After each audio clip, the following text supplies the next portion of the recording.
with wild-coloured spiked hair freezing the eye, and even more vivid clothes to spice the imagination, faces, thoughts, and actions. The atmosphere's infused with a charge of excitement, an air of abandon underlined with a sense of purpose. Something stirs again in this land of fetid, directionless sludgery, this land of pretend optimism and grim reality. Theory and practice are being synthesized under the golden umbrella of a 24-hour long ideal. Welcome to the new positive punk.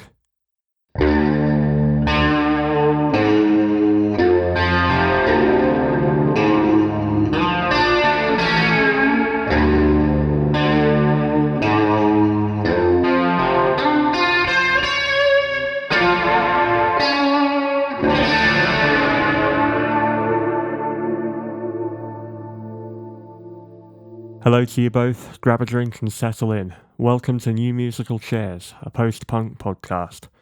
I'm Jay Cridford, and for nearly 2 decades I've listened to, pondered and pored over this crucial period in independent music. Post-1977, bands inspired by the first wave of punk of the Sex Pistols and the Clash were departing from the folk-like conventions of that music. They'd adopted broader, more experimental approaches to sound, fueled by punk's energy and do-it-yourself attitude and work ethic. They've fused non-rock styles with ideas from politics and the arts, laying the foundations for multitudes of alternative subgenres from gothic rock to industrial and beyond. This truly was progressive music. First and foremost, New Musical Chairs is about talking to interesting people, about the hows, whys, wheres and whens of alternative music. My first guest on the show is Bob Short, known for his work with proto-goth or positive punk band Blood and Roses. The band formed in Waterloo, London in the early 1980s. Before finding his way to London, Bob was based in Sydney, Australia, playing guitar in the notorious and unrecorded punk band Filth in the late 1970s. As Bob himself said, nothing kills a legend quicker than proof.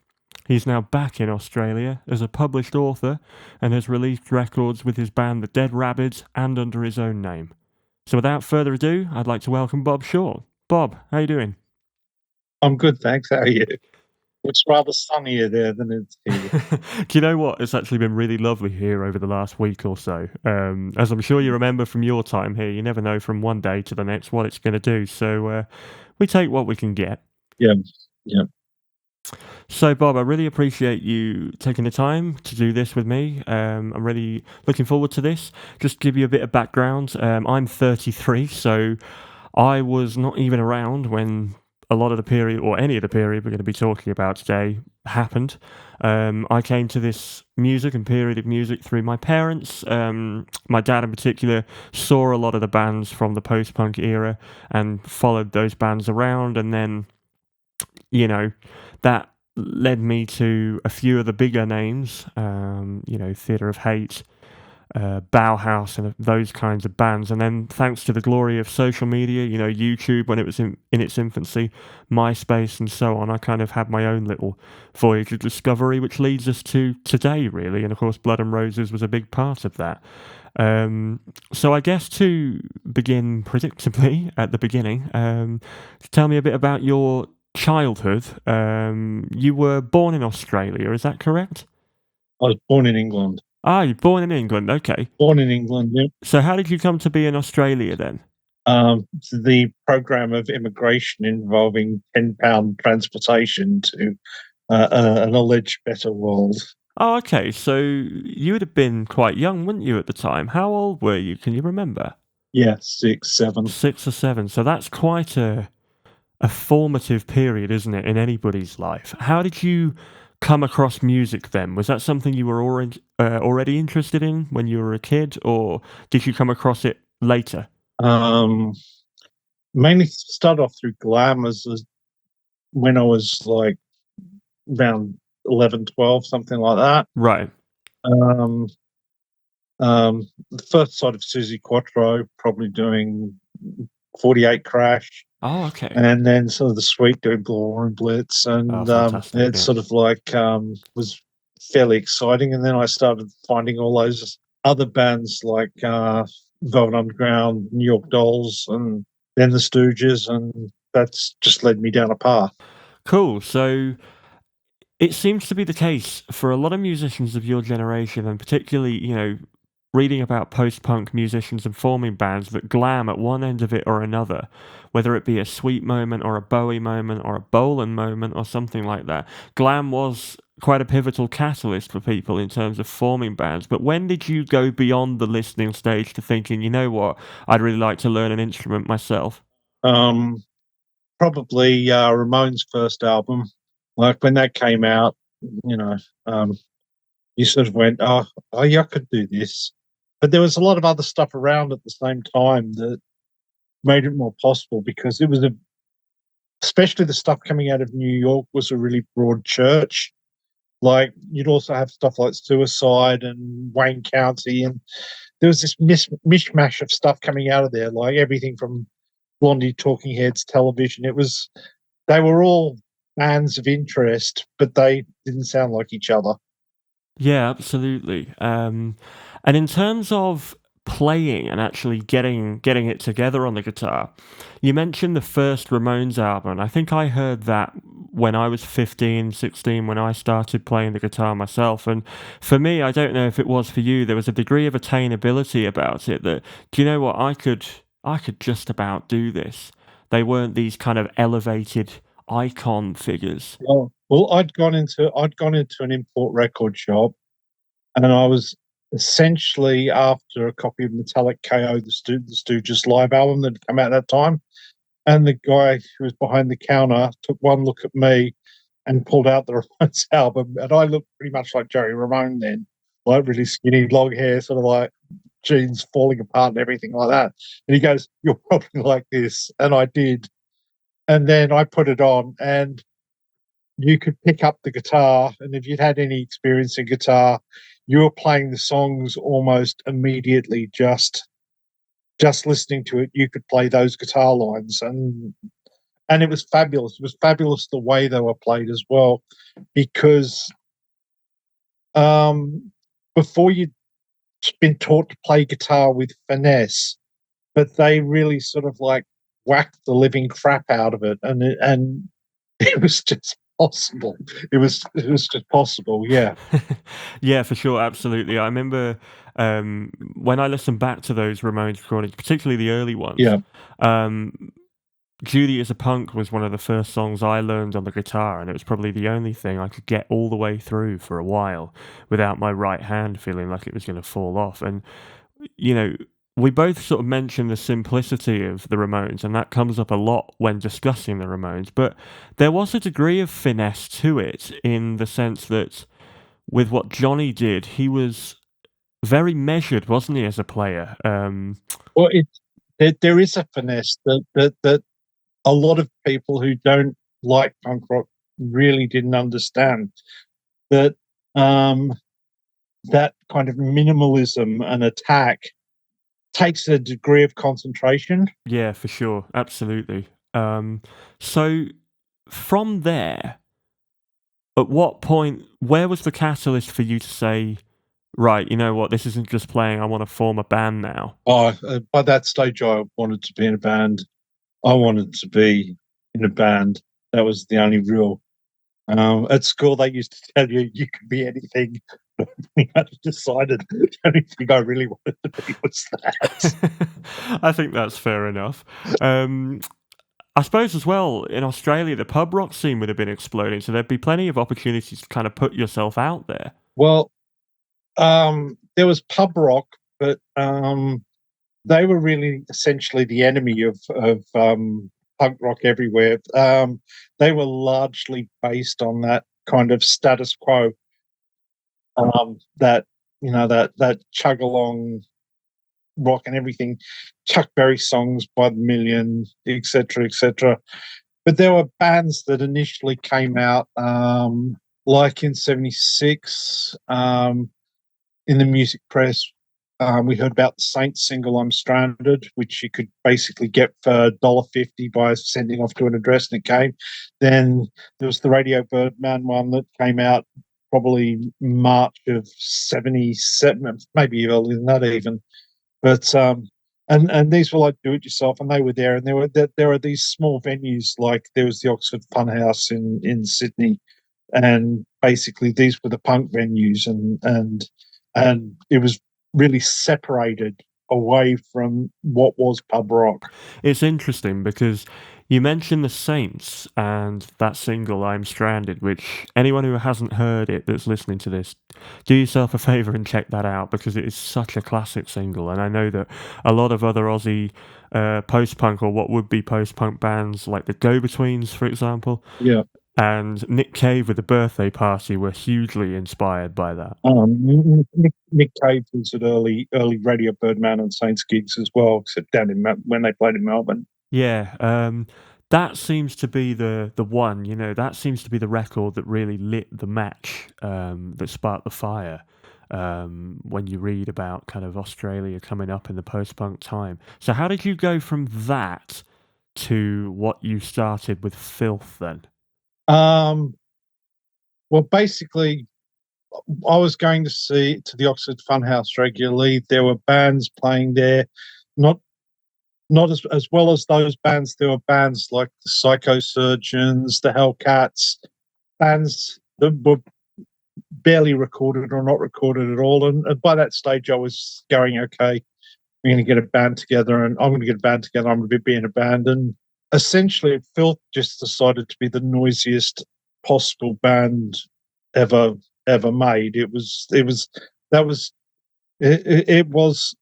almost an art project, but a serious art project in that we decided we'd be everything that newspapers said punk rock was. We wouldn't rehearse. We'd just play the noise, and guitars. I'd play the guitar full six strings, just flat out, bang, bang, bang, bang, bang, bang, bang, bang, bang. And then if it went to a part where there was a solo, um, if you went to play an actual solo, you'd be quieter than the chords.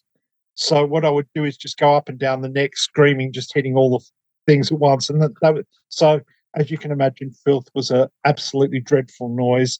When we played, various members of the audience took great offence and tried to kill us, but we tried to kill them back. And that's basically the story of Filth. And that it basically lasted for about 5 months. It lasted for about 5 months, but you did write a book on that period, didn't you? A thin volume, and it just contains a couple of anecdotes about that period of time and later time. It's not. I wouldn't say. I'd just thrown. I'd use the term "filth" as the book title mainly to describe the content rather than the band. I think you struck a happy medium then in that case, you know. I think in anecdote and in band name, I think That's what I attempted. Yeah. so we'll get onto Blood and Roses in shortly, but the literary aspect that people identify with Blood and Roses, the Crowley influence, the kind of Lovecraftian influence, was the literature going along with you as early as the 70s? No, not certainly not when I was in Australia, but hanging around squats, I was introduced to wider cultural references that I'd been allowed essentially in Australia. Okay, so we could kind of segue from there then, couldn't we? So, firstly, how did you or why did you decide to move to London? There was a band in between called the Urban Gorillas that played after Filth broke up. I tried to get a band together that was more focused and more rehearsed and practiced. It was important to have a woman singer in that. Most of the songs that came out of into the Urban Gorillas set came out of the songs which I'd written for Filth, and those songs from the Urban Gorillas set, they ended up in most of the Blood and Roses early sets. So it's like a continuous thing. Those songs just followed me through three bands. Why did I decide? Because I'm a little nuts, and one weekend I thought, bloody hell, Sydney's boring. I'm going to London. And that was all it was. my level of forethought because I'm just slightly nuts sometimes.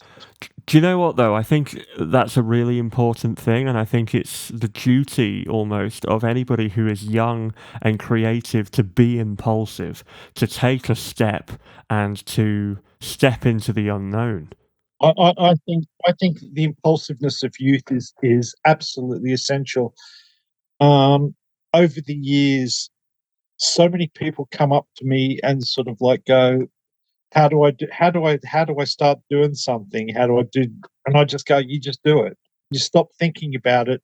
You, and most of all, you stop trying to get things perfect. Too many people just won't are crippled by this idea of they can only do things if it's absolutely perfect. Whereas beauty is in the imperfection. Absolutely. Absolutely. And you know what? I'm a perfect case. I'm guilty of that myself.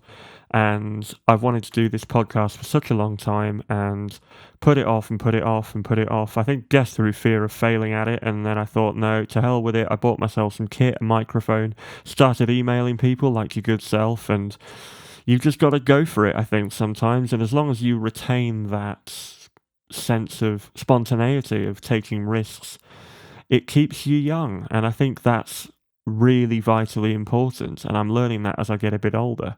All the way through your life. I don't think people should ever stop doing it. I think it's the only way that you have what I call a successful life.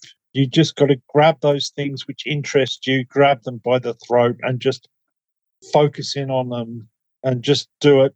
And don't wait for anyone to say yes, because no one ever says yes. No one ever says yes. No one ever gives you permission. Yeah, and I think you create the permission just by getting on and doing it. You grab it. Yeah. You grab it. So you mentioned that some of the songs, Blood and Roses tunes, were with you from the Urban Guerrillas time.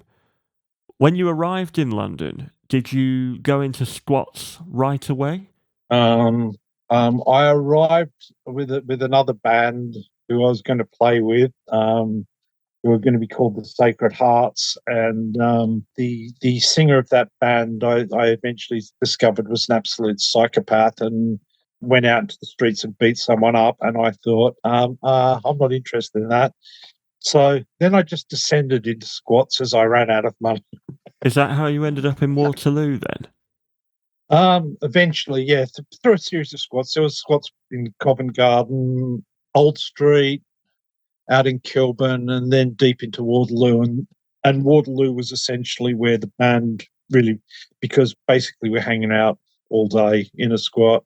There's nothing to do. You might as well form a band, get it together, get people together, and just do it. So did you know the other band members before Blood and Roses? Did you know Jez or did you know Lisa before that? No, I met Lisa at Waterloo. Richard, essentially, I met at Waterloo. Um, Jez came a little bit later.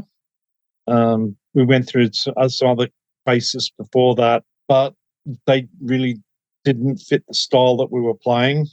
I've suddenly forgotten his name, which is absolutely dreadful. But we had a bass player who was very fiddly with the bass, and it made no space because we wanted that. We all wanted a very loud guitar sound, which is often one of the criticisms of the album that we released, that the guitar is too loud and muffles everything. But that's what we were desperate to recreate. There's a sound of live punk music, and studios do not like it at all. And we were desperate to make that sound, that sound where the guitar is basically in your face, the bass is in your face, the drums is in your face, and the vocals are in your face. So was that your impetus for the band to kind of take what you've done with Urban Guerrillas in getting something a little bit more together and sort of carrying that on?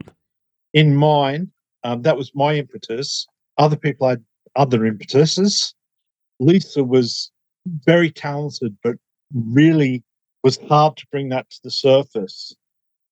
It took her a very long time to get over the life that had happened to her to be able to actually do something. I think Richard just basically wanted to be in a band and eventually be able to afford to drive a car. And that's It's the simplest thing of it. So, in terms of the name Blood and Roses, it came from a 60s French horror film. That's right. Blood and Roses, Et Maria de Placeur, Roger Vadim film. He went on later to do Barbarella. So, was it a case of this is a great name, it's subversive, or did it carry more weight? Did you like the film? I love the film. The film was one of the things that shocked me in my teenage years into wanting to see the world in a bigger way. In Australia, there used to be this guy called Bill Collins, and overnight he would show movies. He would just show movies from basically 11 at night through to 6 in the morning.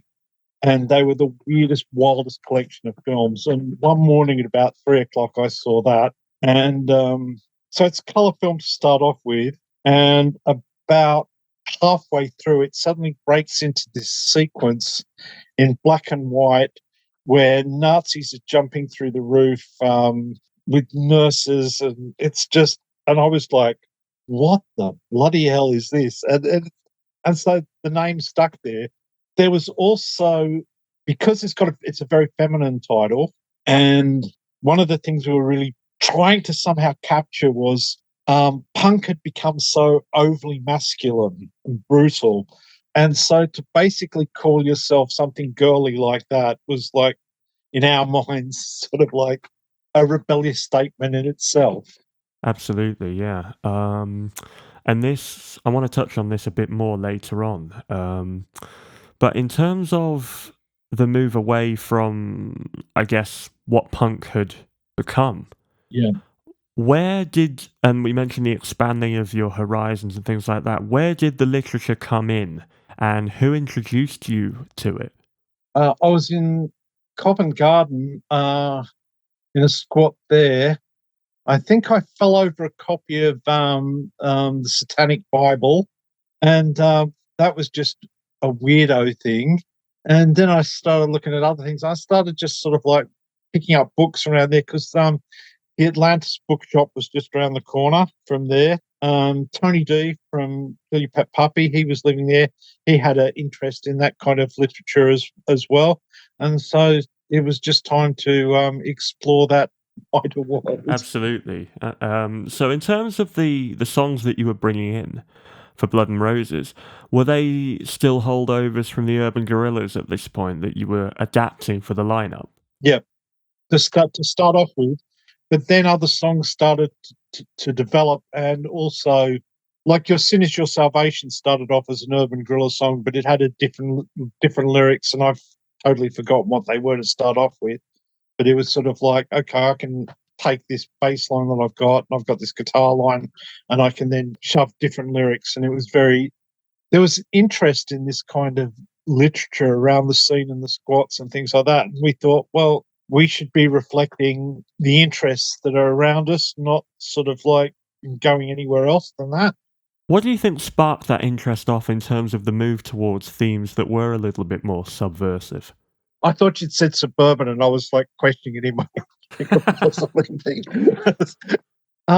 Well, subversion was just important in the culture overall. There was the political anarchist culture that was there. Just this notion of there was a notion of the coming war because and what I mean by that is as I arrived in London, Thatcher pretty much came into power almost immediately, and the world was changing, and there was a true sense of us and them, and we basically wanted to subvert them. Yeah, it's interesting, isn't it? Because obviously the political climate was ever changing back then and very turbulent, but the musical climate was changing a lot too. And if you think of where punk would have been at that time, 2 or 3 years feels like a lifetime when you're that young. 2 or 3 years is a long time.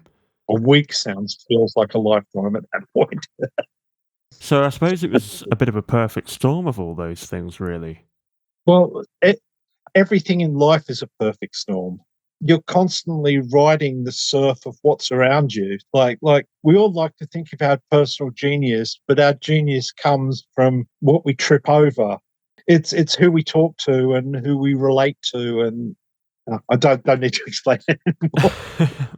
I suppose what it is that I'm driving at here is, and I obviously don't want to say that this is all punk bands from that time, but the uber macho nature of punk as it was beginning to show itself to be at that time.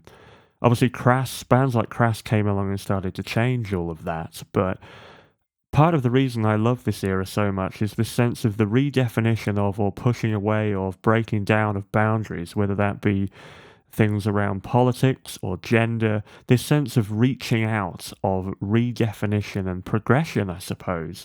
For all the great things that punk did, the idea that anyone can get up and play, anyone can make a record, it had defined itself to be quite regimented in its way, I suppose. What do you reckon to that? It became regimented really quickly. Like, when we were first going to punk gigs, sort of like 76, 77, here, there was such a wide variety of what punk was, and it slowly got chipped away into a uniform and a brutishness, a lack of fun. What do you think brought that about? Do you think it was the mainstream getting hold of it, perhaps? I'm actually guessing it's just that people who weren't very smart got hold of it. And in terms of Lisa, you mentioned that it took her a while for her to really find her talent and nurture that, bring it to the fore. Almost immediately, you could tell how great a singer she was, but I don't think she'd ever really even considered being able to write lyrics or anything like that. It took so long for her to. She generally just took a lot of speed and drew pictures all the time, and that was her outlet. And then eventually, the world of her mind eventually materialized into lyrics. Yeah, and listening to the Life After Death demos, Yeah, they're on YouTube for anybody who hasn't heard them. I'll put a link in the description. Do check those out.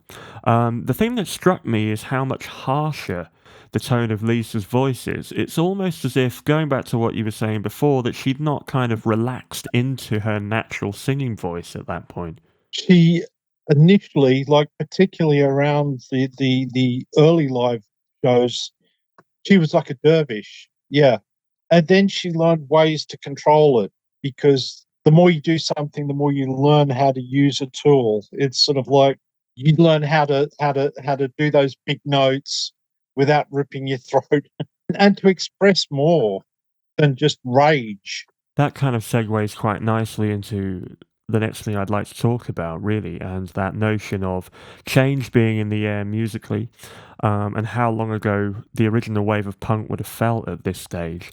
That notion of positive punk, as Richard North called it in his article. He didn't. He didn't call it positive punk. That was a sud that he wanted to call it punk warriors, Yeah, but NME changed it to that. they changed it. Okay, I didn't know that. Mm. Sub editor. Yeah. I think most scenes are born out of nothing, aren't they? Yeah. You know, Yeah. seemingly by accident. But when things did start to coalesce, could you feel that there was maybe something different going on here, that this was not the old wave, this was something new? I felt a kind of terror at the time, to tell you the truth. Like, there was a program on television on South of Watford. I forget what it was called, but it was about all the bands that were playing. I think it was on ITV late at night, I think that's what it was called, and yeah. usually I'd be walking around New Cross, and everyone would be walking away like I was an alien. And then the day after that happened, there was these old ladies pointing at me. It's him off telly, and I didn't like it at all. I didn't like it. What does that term positive punk mean to you now? About the same as it did then. No one. It was just like someone had thrown a term at the wall, and it didn't particularly match up. It wasn't a good match to what was happening. I know what they were trying to express, because macho negative punk was like, I should really describe Campbell Buildings to you. I think if you could, that would set the scene for us quite nicely.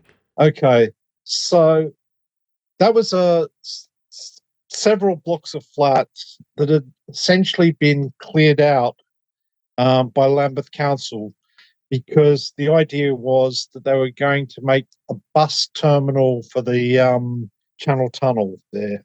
But that never happened, and it eventually got sold into units that got sold off. But so there's these abandoned flats, and they filled up with punks. And eventually, there was sort of like 300 people living in 2 blocks of flats, and at least twice a week, you'd have gangs of skinheads coming around, breaking in doors, smashing things up, rockabillys, mods, fire bombs, fires everywhere.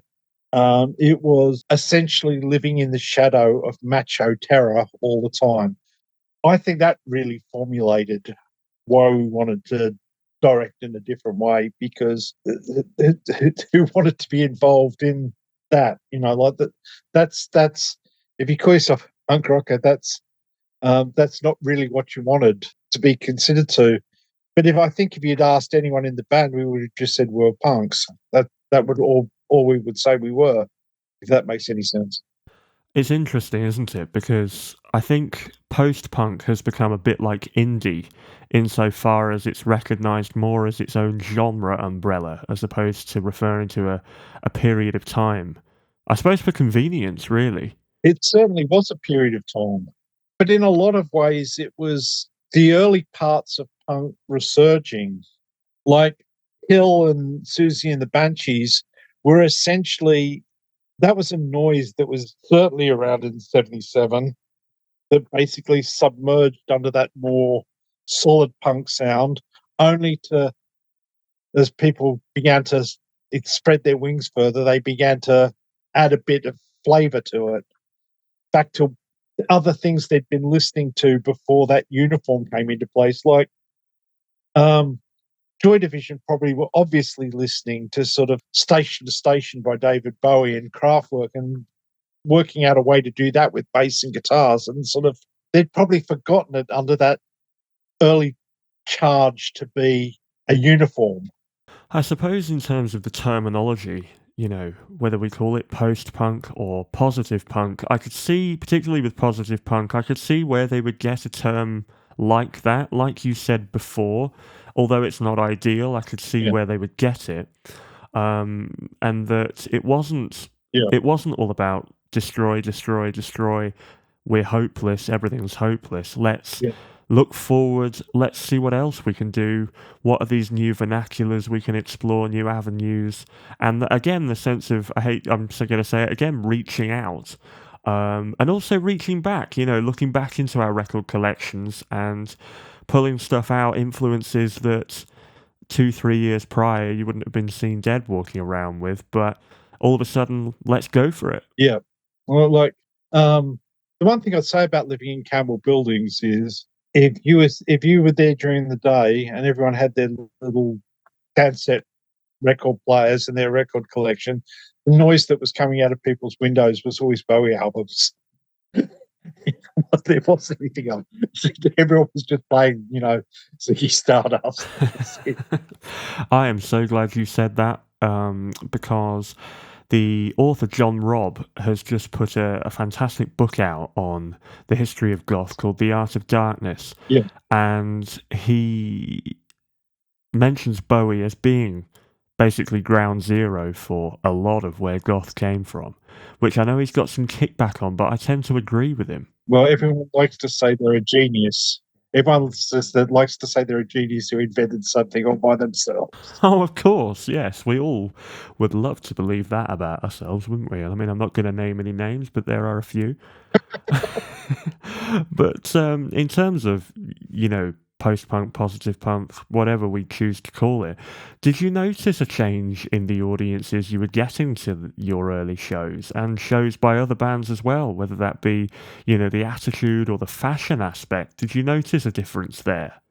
Well, certainly everyone was heading in a more colourful direction, but that was just happening generally everywhere. People were raiding secondhand stores more. Like bright colours were back. Bands like Rebella Ballet and like the fluoro world of them, and sort of like, and it all just spread about. Sort of like suddenly it wasn't just the Seditionaries uniform and the leather jacket uniform, and basically people see what other people are wearing and they want to wear what they do, and it just happens. I think that's the great irony in this for me, actually, and I'm as guilty as the next goth for this. That a lot of the bands that are cited as being proto-goth or the early first wave of goth bands, color was a big factor, and not so much black. It was because like everyone wants to do something just a little bit different, and it follows waves, and someone like someone has a big pink Mohican, then someone's got to have an even bigger Trojan that's green, and then sort of like you've just got to be that riot of color or riot of whatever, and it's we're all products of our environment. We just there's gangs which have a rigidity to them, but there's a sort of like other kind of gang where people just sort of like go, wow, let's go wild and crazy. Like I'd go into a second-hand shop and find a leopard skin dress and just put that over black jeans and sort of like panic in the streets. But it was like just it was almost like a joke, like you just I'll do that. For sure. So let's talk about songwriting and let's talk about Blood and Roses. And you mentioned we've talked about some of the inspirations, and I'm sure we'll go over that again, from Crowley and on. Let's talk about the process. How did you guys get that together? What did a songwriting session look like for Blood and Roses? Well, generally it started off with me just writing everything. I wrote a couple of songs with Lisa, and then we just started experimenting with different things. Like Spit on Your Grave was just presented as an idea that we'll jam this and we'll turn that into something. Generally, I was doing most of the music writing. In fact, all the way up until past the first album. Yeah. Listening back to Same as It Never Was, the fantastic collection that Cherry Red put out in, I believe, 2007, which is quite hard to find now. There are a few copies on Discogs. I'll link in the description. Some kind soul has put a playlist together on YouTube for that.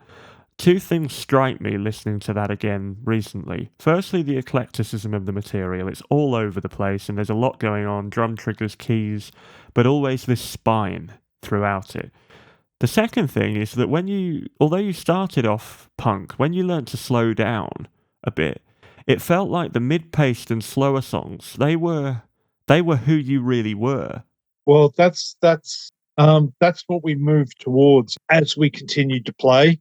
We'd started off with very punky songs, and then we'd started changing the subject matter, and then basically things had started to slow down, and we'd started to play with things much more than we'd had before. It was things opened up, and as I said before, like for me, I moved into a house where there was a piano, so suddenly "Sin Is Your Salvation" has that counter piano line because I got to sit at a piano for the first time in my life and just play a piano and just think, oh yeah, that'll fit it over the top. But like you grow, but essentially, and it was easier to express emotions at a slower pace. At a fast pace, you can express your rage, but to start expressing other emotions, you have to take a step backwards. Yeah, because it felt like for me that mentioning the emotional core of each song, or what you were driving at, felt like you were using the literary influences to make a finer point rather than those influences from literature being the point in of themselves. Is that fair to say, do you think? Um, yeah, well, like let's go for Love Underworld. That's the obvious one. Most people just think, okay, it's something about Aleister Crowley, blah blah blah, but it's actually more based on the book Diary of a Drug Fiend by Aleister Crowley, and that idea of sort of like finding your way out of a trap by focusing yourself to be able to move away from it. So rather than it being an actual Bible song or something, for want of a better word, it's a song about that transition from finding yourself to be able to create, essentially. I was going to ask you what your favourite tracks were from the period. Is that one of them? From the whole period, my favourite tracks are the ones which are on the Enough Is Never Enough album. Just those songs. That was, to me, we essentially hit pay dirt. Other people don't like it so much. I don't care. For me, that was like, that's an album which I can go, yeah, that's good. Everything go to work works. I agree with you on that. I think it's a fantastic record. It's a cohesive personal statement and it's an acknowledgement of where you have come from, but also where you were potentially headed. And every song feels like its own self contained little universe. Yeah, and it goes off in, especially the first side is very scattered and diverse. But Enough Is Never Enough is like one of my happiest moments on that. That was because we walked into a studio and there's a synthesizer. I'd never seen one, basically, and I got to play with it. And the song was just created as I learned how synthesizer worked. And then Lisa came in and put the words over the top of it. And it's just, to me, watching that happen was just one of the most happy, staggering moments of my life. And no, if I do nothing else in the world, I can listen to that and go, fuck, that was great. So, how did you get to that point? Did you have a manager who was booking gigs for you and sorting studio time out for you, or did you keep that internally between the band members? What was the process? Initially, we signed up to Camera Records for the Love Under Will EP, basically because none of us had a clue about how studios worked, how the music business worked, how to put records out. Like we had no money in our pockets. We were scumbags essentially, and they came along and said, "Okay, we'll put this record out." So then we sort of were introduced to the idea of a studio, and they, of course, went out of business the minute royalties were due. So bye, see you later, and we'll take the rights to the tracks with us. See ya. And then we stepped back for a bit because it broke us, like all that fuss. And then someone at Bax Records in Norwich said they would give us X amount of time to record an album. Started 1984, we started on that and just worked through it. And essentially we were working in dead time in the studio. When all the other bands had gone home, Ralph, who had become the bassist after Jez had left, he worked in that studio. And so we basically got to go in at night time and record that there. So you get to this point, you record this brilliant album. My favourite song is Rolls. What happens to wind the band down? What wound the band down? I had to step away. I was the only one who was essentially sober. Everyone was doing an enormous quantity of drugs. I was basically trying to hold it together by not doing any drugs. But then they wanted to go on tour with the Only Ones and into a tour in America. And this was just after the last time the Only Ones had gone to America. Peter Parrott had got arrested or something for drug use, and they were basically wanted to go off on this tour with the Only Ones, and I was rather dubious about about what would happen. Because my survival instinct kicked in. Understandable, yeah. So I basically, Did you feel you'd achieved everything you set out to, or was there a sense that it felt unfinished for you? you move through things in life. Like, to my mind, doing that album was the thing. And once that album was done, that was like, I'm not sure another album would have been as good as that. It might have been. I don't know, but when you've done something which you think is perfect, it's time to move on to something else. And it's you can only destroy what you've had already.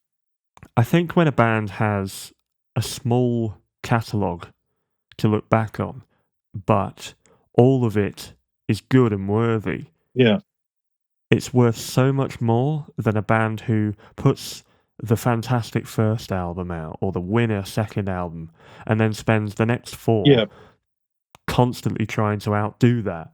Like, I listen to that album and I go, okay, we could have done Tomorrow a few beats slow, a few beats per minute slower, and we could have put an acoustic guitar on rolls. But otherwise, I'm happy we've done it. It's there. But that was the thing in itself. Like if you listen to those tracks from Enough Is Never Enough, The Spit in Your Grave, it's a whole story, and that I listen to it and I go, that's the story told. It does feel like it has a beginning, a middle, and an end. Yeah, Not necessarily in that order. not, but it's there, and I'm not sure how it would have continued. Lisa and Ralph were certainly writing good songs at that point. Whether I'd been able to successfully involve into those songs is another matter, because Ralph had a very pedantic way that he wanted chord changes performed, and I don't really enjoy that kind of stutter guitar thing, like the stuttering riff. Da, da, da, da, da. Yeah. So, what did you do when the band broke up? Became a single parent. Came to back to Australia as a single parent, and You moved back to Australia quite soon after that. like I staggered around for about another 5 or 6 years with dreams of maybe sorting out something else, but it would never materialize. And eventually, I think your London license runs out.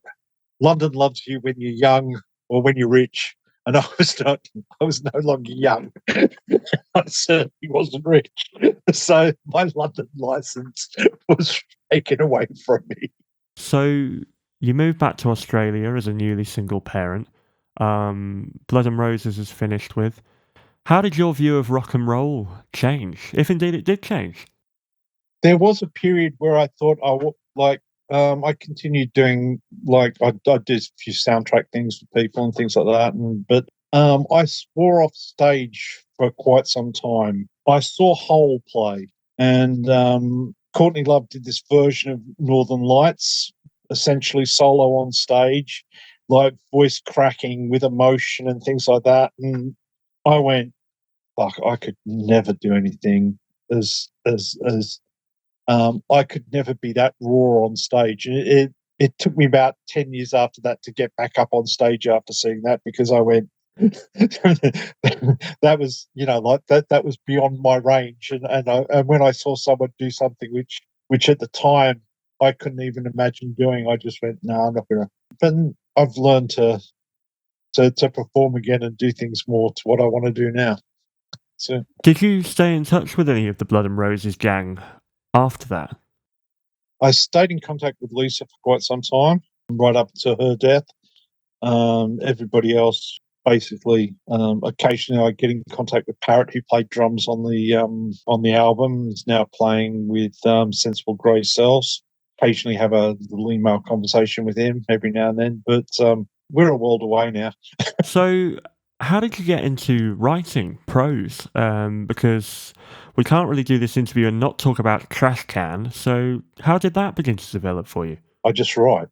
I've just always written, like paper, pen, write. Sometimes it's good, sometimes it's bad. My latest thing has been trying I did a series of comic books called Red, White, and Blue, because I can't draw. So I decided to do a comic book and force myself to do something which was physically impossible for me.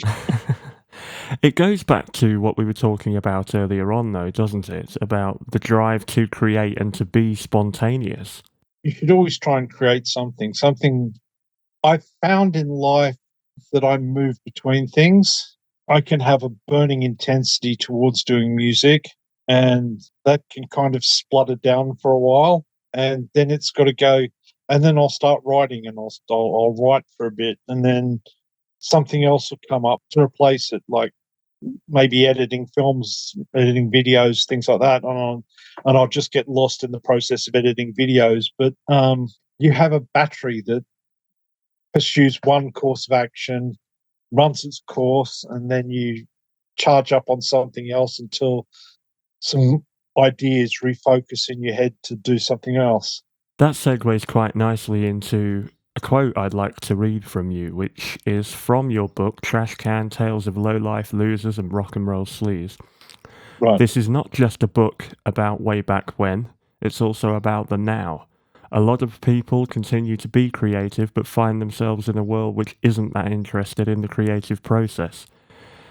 That sounds to me that this isn't just a collection of Yeah, rock and roll anecdotes, it's a personal statement, it's a manifesto from you. Would you agree with that? everything's a manifesto. Everything is a manifesto. You're just constantly rewriting your manifesto. That's it. But I'd certainly stick by that statement. That's let's go to poetry. Let's not go quietly into that good night. Doesn't matter who's interested or not. And I guess that moves us into another project you've got going on, or you've recently completed, Going Underground, The Light Brigade, your covers project, which has come out quite recently. Can you tell me about that? I just thought, well, here's an idea. I'll just get some people together and we'll just do some Velvet Underground songs, and we'll mess with them slightly. And it was just one of those whims. Yeah. Check the artwork on that, everybody. If you go to Discogs, it's on there. Going Underground, The Light Brigade. The artwork on that is lovely. I did a sketch for my son, and he turned it into something worthwhile. So essentially, I was playing in a Stooges cover band called the Four Stooges, and I thought, okay, well, let's all get together and do a version of Ocean as if it was the Stooges playing Ocean, and there's just ideas like that. Turned Pale Blue Eyes into a not particularly pleasant narrator. And you just do things, and when you listen back to it, sometimes you go, oh, I think this is all right. I'll put this out in a bit of vinyl. That's all right. Absolutely. So, with all the things that you've done, Bob, it's been a very rich life lived, full of creativity. Yeah, What does punk mean to you now? same thing as it's always meant. Just doing it, just having a dumb idea and doing it, and like not wanting permission. Well, it's right back to a Clash lyric or something. It's like it's just that. Just do it. Except that's trademark, so I better not say that one. I think the world is changing and like ever faster, and I think the punk aesthetic of just a person doing something is going to be more and more important as the whole artistic world vanishes into AI. And I think being a dumb idiot, and I admit to being a dumb idiot, who's like I just do what I can do as well as I can, and at least it's not going to sound like anything else or anybody else, and just that's it. It's punk. Yeah, it's interesting because I think it's very easy to get preoccupied with the superficial elements, whether that be in fashion or even in music to a degree, whereas it really, at the base of it, is a state of mind. Yeah, well, that's all punk. All punk is a state of mind.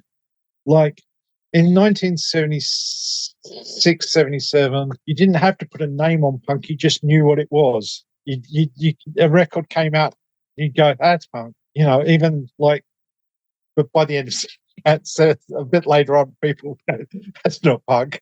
But back then, you'd go, oh, yeah, that's punk. Yeah, Psycho Killer by Talking Heads. You go, oh, yeah, that's punk. Back then, but then all of a sudden, it wasn't punk. It was like something else. Rebelliousness of taking over the tools of production and just doing it for yourself. Absolutely. And I'd love to get your take on this, Bob, because I've been thinking about this again over the last couple of days. I wrote my dissertation 10 years ago, but I wrote it around the idea. I did sociology at university, and I wrote it around the idea of content creation. Yeah.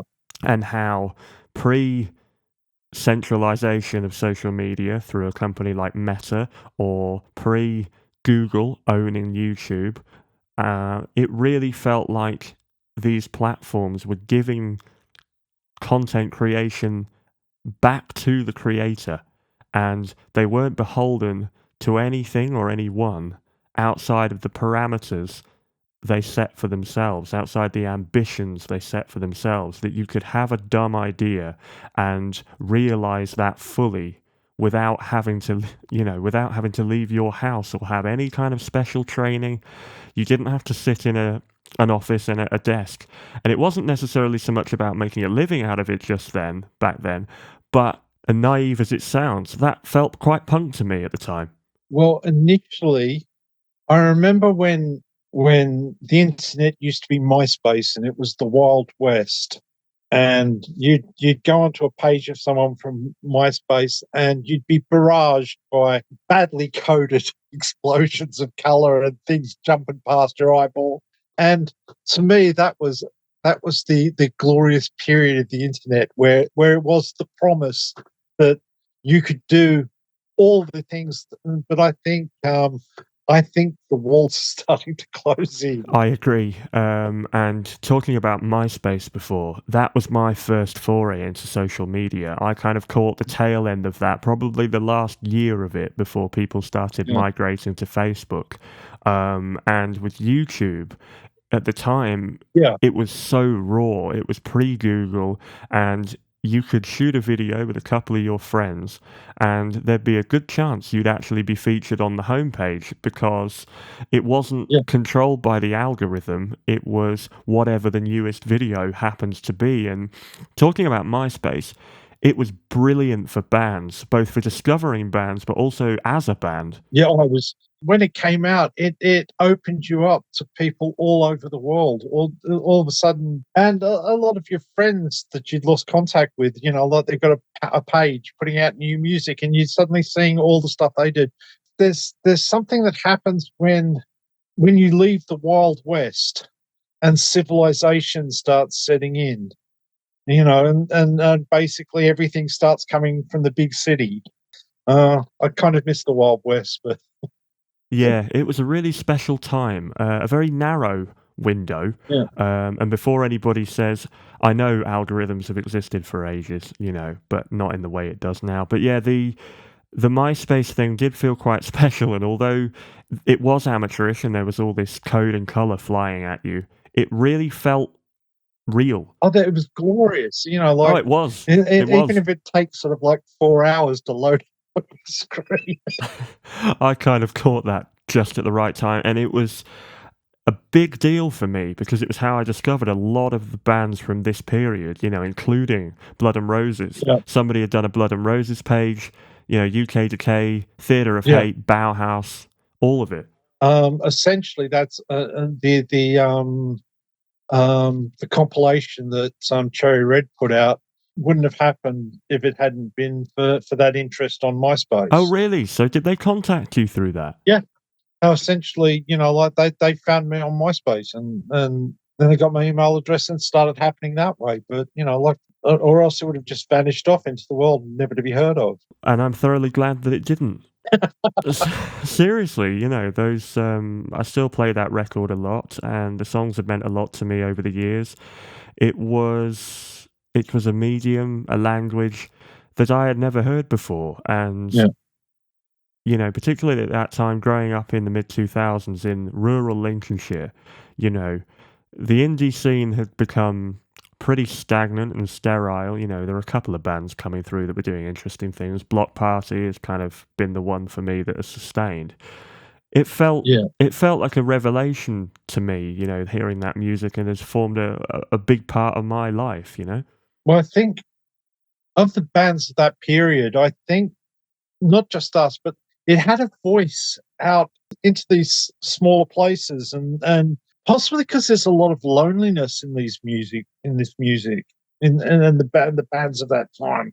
Most of the bands that were playing in London, for example, were in squats, and these were people who had come from outside London into the centre of London. Like chasing the yellow brick road and finding the shitbox road, but Camper Buildings was like just the refuge for the gay punks of essentially the entire of England. I think they all ended up in this one place. This broadness of sort of like outsider community coming together into one place. Do you think that's why contemporary artists that reference what you did and bands from that period, do you think that's why it's continued to sustain interest? I was thinking about this the other day, actually. I was thinking how much Gothic culture has suddenly re-entered the mainstream, and mainly because of the Wednesday program. Obviously, some people would sneer at that, saying that that's a terrible thing. The way things like TikTok has filled up with this culture, and it's almost all young women creating characters and being new characters. And that's why would anyone complain about that? That's wonderful. Absolutely. And I was thinking about the other day the idea of people doing reaction videos, which I have to admit that's a pretty oversaturated medium now, and there's too many people doing it because I think it's probably run its course by this point. But I think when I used to sneer at that, I think back now and think, do you know what? No, this is Yeah, fantastic because it allows people who have never yeah. had contact with a subculture or an artistic medium to go, this is great. I don't think it's a terrible thing when people just explore stuff. It's just I'm over 60 now, so I will develop a certain amount of cynicism about things I've seen before and things like that. But I think that's I earned. try not to let it affect me in everyday life. I think it's wonderful that people go out and try and seek out an identity for themselves in a world that really wants to narrow your identity into commercial Absolutely. channels. Yeah. And I think that's a lovely way to bring this to a close. Yep. A really lovely sentiment to end on. And I'd like to read this to you. This is from the website I94 Bar. I've never understood the prejudice people have about the early punks. Somehow they're not allowed to have a life, live in a nice house, eat, and be like normal human beings. A few years ago, there was an outcry among assorted dickheads when John Lydon's house was up for sale for over $1 million. Apparently, the man should have done the decent thing and lived in a squat in Deptford, or an old shoebox under a bridge, or somewhere equally void of hope. But there seems to be two sorts of punk, really. The first lot are those who think it's all about protest and wearing the right shocking clothes. The second lot are the ones who always pick up on the life-saving thrill of music and imaginative possibility. Was that written by Robert Brokenmouth by any chance? It certainly was, yes. I recognised his style immediately. He'll appreciate the mention. I think there's something to be said for that, though, the Yeah, idea of imaginative yeah. possibility wherever you can get it and whenever you can get it. Well, you only get one trip round the coin, or whatever it is. We'll find out when we get there, eh? Find out, or we won't. Or we won't. We'll never know. Well, listen, thanks so much for doing this, Bob. I really appreciate it. It's been really good fun. I'm hoping to have this up. No, no worries. Thank you. Thank you for getting in touch, and I hope you can get something worthwhile. Absolutely. It's hard to believe. More than enough. More than enough. Okay, then. Take care, Bob. Bye-bye. Bye. How cool was that, eh? And what a way to kick off this series. Thank you to Bob Short for being on the show with me. Great to hear the stories of London in the early 1980s, talking about the Blood and Roses period, but also what he's been up to recently, and just all-round manifestos on life and creativity, and that if you have a dumb idea, no matter how stupid you might think it is, the only person you're beholden to is yourself, and that sometimes you've just got to bite the bullet and go for it. And I think that's great advice for all of us. If I'd heeded that earlier on, this podcast would be well into its 100th episode by now. The next episode will be Charles Hayward from This Heat, which I'm thoroughly looking forward to. This episode will be available to listen to from Monday the 26th of June 2023. Until then, New Musical Chairs is presented and produced by me, Jay Cridford. The opening monologue is taken from Punk Warriors, an article written for The Enemy by Richard North on the 19th of February 1983.